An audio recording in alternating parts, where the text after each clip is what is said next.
රටේ බදු ආදායම සමස්ත රාජ්‍ය ආදායමෙන් අතිවිශාල පංගුවක් වුණාට මේ බදු ආදායම එකතු කර ගැනීම ඒවා වියදම් කර ගැනීම සම්බන්ධයෙන් තිබෙන වැඩපිළිවෙල ගැන විශ්වාසයක් රාජ්‍ය නිලධාරීන්ට හෝ ජනතාවට නොතිබූ වකවානුවක් තමයි අපි පසු කරමින් සිටියේ. ඒ හින්දාම තමයි විශාල වශයෙන් රාජ්‍ය බදු නොගැවීමේ සංස්කෘතියක් රට ඇතුළේ නිර්මාණය වෙලා තිබුණේ. විශේෂයෙන්ම මේ ක්‍රියාවලිය කාර්යක්ෂම කර ගැනීමට නම් එක පැත්තකින් අපි මේ බදු අය කර ගැනීමේ ක්‍රියාවලිය සරල කරන්න ඕන.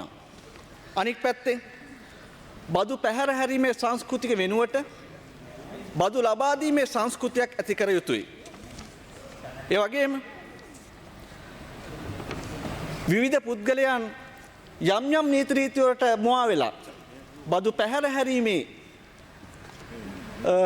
ක්‍රියාවලිය අපි අයින් කරගත යුතුයි. ඒ වගේම බදු සම්බන්ධයෙන් විශ්වාසයක් ඇති කරගත යුතුයි. මම ඉදිරිපත් කරන්නම් පහුගිය දවස්වල මේ බදු ගැන කතා කරනකොට රජයේ පුවත්පත්වල රටේ පුවත්පත්වල පළවෙච්ච ප්‍රවෘත්ති කීපයක් එකක් තියෙනවා මේ හිටපු ජනාධිපති ගෝඨාභය රාජපක්ෂගේ පාලන සමයේ ආනයනික සීනි සඳහා පැනවා තිබූ බදු අඩු කිරීමේදී රජයට සිදු රුපියල් කෝටි 1590ක් පාඩු අය කර ගැනීමේ නියෝගයක් නිකුත් කරන ලෙස ඉල්ලා ගොනු කළ මූලික අයිතිවාසිකම් පෙත්සම අද කැඳවනු ලැබිය. මේ පුවත්පතක පළවෙච්ච ලිපියක්. ඒ වගේම තව එකක් තියෙනවා අරක්කු බදු ගෙවීමේ පැහැර හැරිය ජොන්ස්ටන්ගේ වයඹ ඩිස්ටර්ස් අලුත් නමකින් වැඩ පටන් අරන්. බලපත්‍රය අත්හිටවල තියෙනවා. මිලියන 580ක බදු මුදලක් පැහැර හරලා තියෙනවා. බදු මුදල ගෙවන්නේ නැතුව රෝයල් සිලෝන් කියලා නම වෙනස් කරගෙන ඒ සම්බන්ධයෙන් පුවත්පත් වාර්තා කරනවා.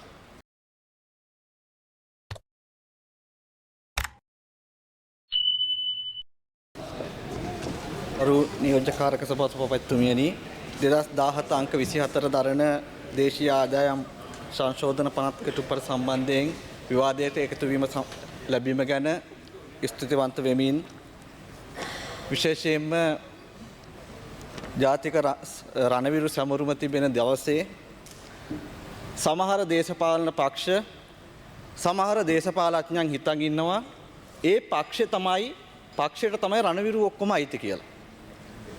ඒගොල්ලෝගේ මුළු පවුලම තමයි රණවිරුවන්ගේ බාරකාරයෝ කියලා.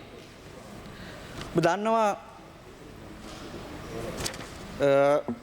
රටේ අවාසනාවකට මේ රටේ රණවිරුවන්ට ඔවුන්ගේ සාමාන්‍ය රාජකාරියට අමතරව බලලෝභී කෑදර දේශපාලඥයන්ගේ දේශපාලන ඌමනා වෙනුවෙන් මැදිහත් වෙන්න සිද්ධ වුණා.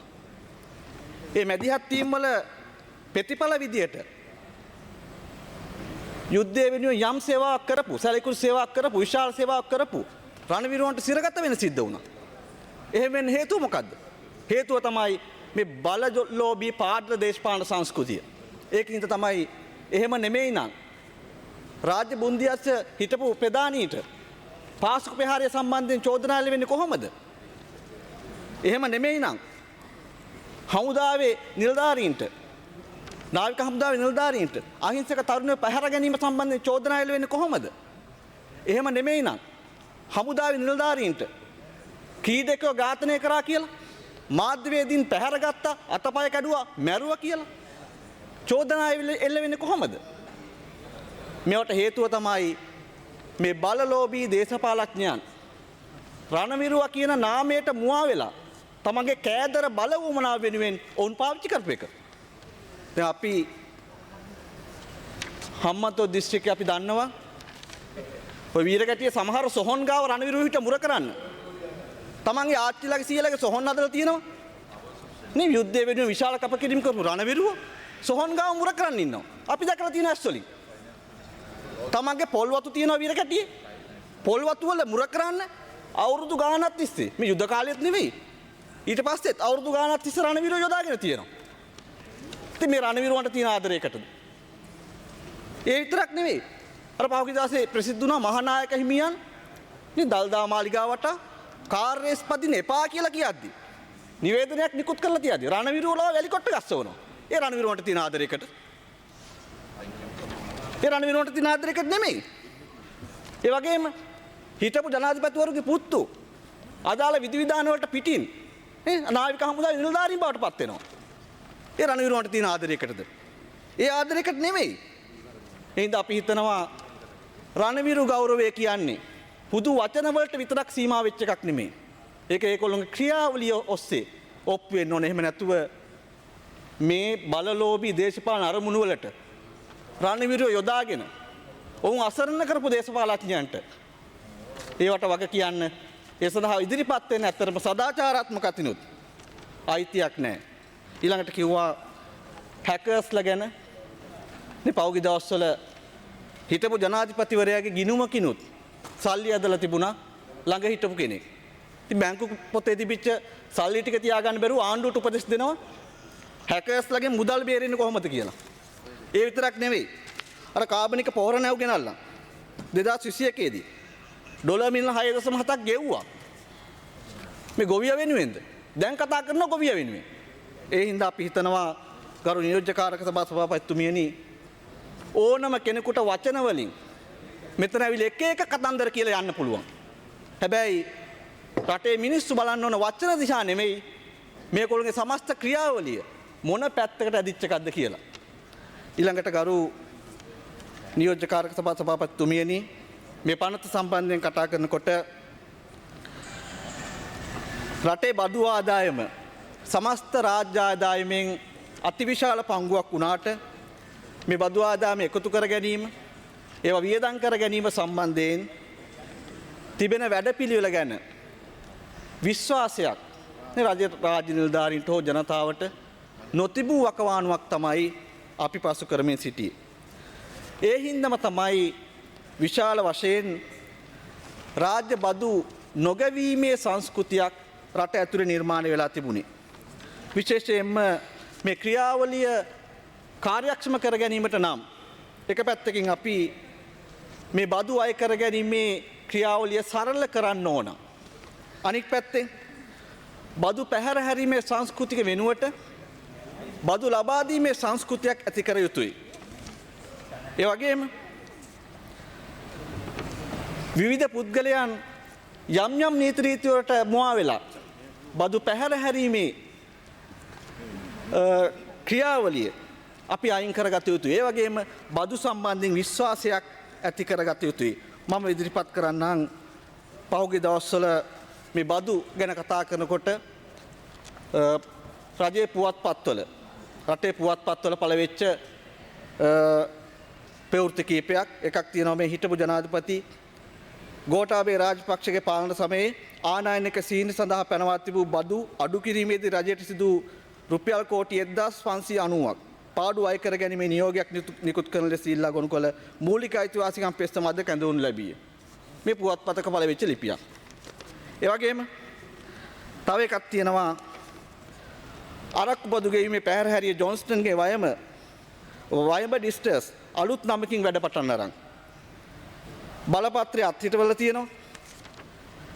මිලියන 580ක බදු මුදලක් පැහැර හරලා තියෙනවා. බදු මුදල ගෙවන්නේ නැතුව රෝයල් සිලෝන් කියලා නම වෙනස් කරගෙන ඒ සම්බන්ධයෙන් පුවත්පත් වාර්තා කරනවා.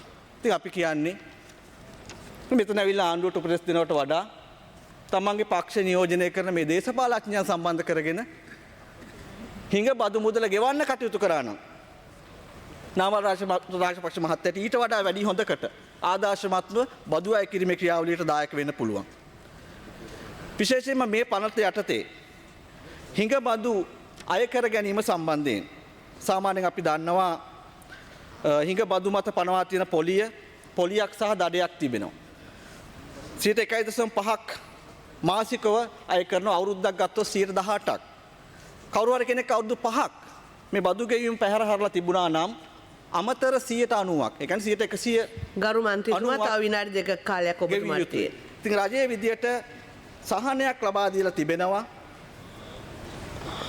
මාස 6ක් ඇතුළත මේ බදු මිදල ගෙවන්නේ නම් සම්පූර්ණ දඩ මුදල ඉවත් කරලා බදු මුදල පමණක් ගෙවන්න පුළුවන්. මට හිතෙන්නේ ඒක බොහෝ දෙනාට බදු නැවත ගෙවීම සම්බන්ධයෙන් උත්තේජනයක් ඇති කරන ක්‍රියාවලියක්. ඒ වගේම තමයි මේ ජීවිත රක්ෂණ ඔප්පුලින් ලැබෙන මුදල් මත ආදායම් බදු කරන ආකාරය. මේ ගැන නිශ්චිත ක්‍රියාවලියක් නිශ්චිත රේඛාවක් තිබුණේ නැහැ.